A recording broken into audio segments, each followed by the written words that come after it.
امام علیہ الصلوۃ والسلام نے ایک شخص کو دیکھا کہ وہ کسی طاغوت کے دروازے پہ کھڑا ہوا. معتبر حدیث میں آپ کی خدمت میں عرض کروں.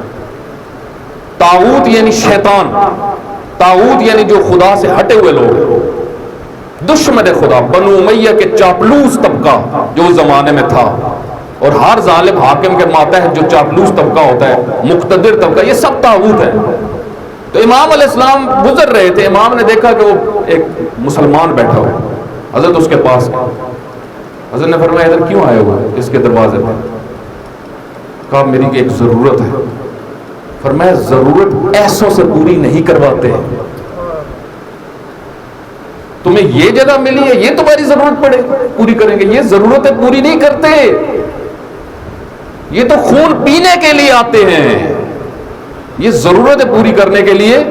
تو امام علیہ السلام نے فرمایا کہ تم میرے ساتھ چلو، میرے ساتھ آؤ، میں تمہیں ایک جگہ پہ لے کے جاتا ہوں جہاں پہ تمہاری ضرورت پوری ہوگی. اس نے کہا لے چلیں حضرت مجھے. حضرت لے کے سیدھا مسجد المدینہ، رسول اللہ، مسجد الرسول. حضرت نے فرمایا بیٹھو. کہا 2 رکعت نماز اب تم نے پڑھنی ہے، 2 رکعت. جب پڑھ لی فرمایا سورہ حشر کی آخری 6 آیتیں نکالو. سورہ حشر کی آخری 6 آیتیں اسم اعظم ہیں. امام خمینی رحمۃ اللہ علیہ نے اپنے بیٹے کو مصطفیٰ کو ایک خط میں لکھا، بیٹا ہر رات سورہ حشر پڑھے گا، اور اگر پوری سورہ نہیں پڑھ سکتے تو کم از کم اس کی آخری 6 آیتیں پڑھو. حضرت نے فرمایا یہ پڑھو. پھر فرمایا آپ سورہ حدید کی پہلی 6 آیتیں پڑھو. اس نے وہ 6 آیتیں پڑھی. فرمایا اب ہاتھ اٹھاؤ. یشا، جو اللہ سے مانگو گے نا اب اللہ تمہیں دے گا. یہ طریقہ ہے. حضرت نے توجہ کرے، طاغوتوں کے دروازوں سے جاننے سے بھی منع کرتے تھے. امام رضا علیہ الصلوۃ والسلام کی خدمت میں ایک صلوات پڑھیں.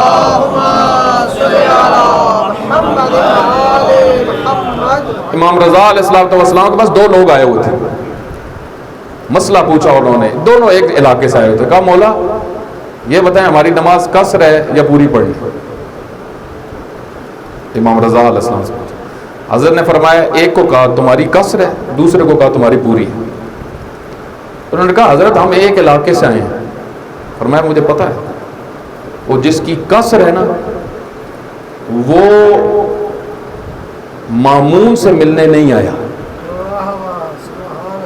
اور جس کی پوری ہے نا اور قصر نہیں پڑھ سکتا یہ مامون سے ملنے آیا ہے. اور سفر معصیت، ایک فقہی مسئلہ میں آپ کو عرض کر رہا ہوں. مثلا کوئی خدا نخواستہ لاہور سے نکلتا ہے شراب بیچنے کے لیے، معصیت کا سفر، اس میں نماز قصر نہیں ہوتی.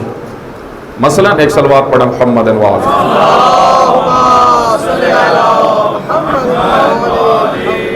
مثلا کوئی قتل کرنے کے لیے خدا نخواستہ کوئی ایسے جرم کے لیے نکلتا ہے، اس کی نماز قصر نہیں، اس نے نماز پوری پڑھنی ہے.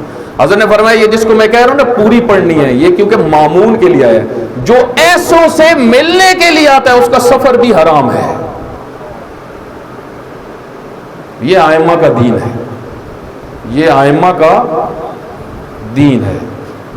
اس وجہ سے امام علیہ السلام نے ایک جو کام کیا، امام زین العابدین علیہ السلام، آپ زندگی پڑھیں، امام رہبر معظم کی ایک کتاب ہے 250 سالہ انسان. ایک اس کے علاوہ کتاب ہے جو ابھی اردو میں ترجمہ نہیں ہوئی، انشاءاللہ ہو جائے گی، اور وہ بھی امام زین العابدین علیہ السلام کی مجاہدانہ زندگی. فرمایا اتنے طاغوت ستیز تھے امام، کیونکہ امام کو عموماً امام دعا کہا جاتا ہے. امام دعا یعنی صرف دعائیں کرنے والے امام، ایسا نہیں ہے. امام مجاہد امام تھے. ظالموں کے ساتھ امام نے ان کی حکومت کو، ان کے سسٹم کو اتنا نقصان پہنچایا کہ وہ مجبور ہوئے کہ امام علیہ الصلوۃ والسلام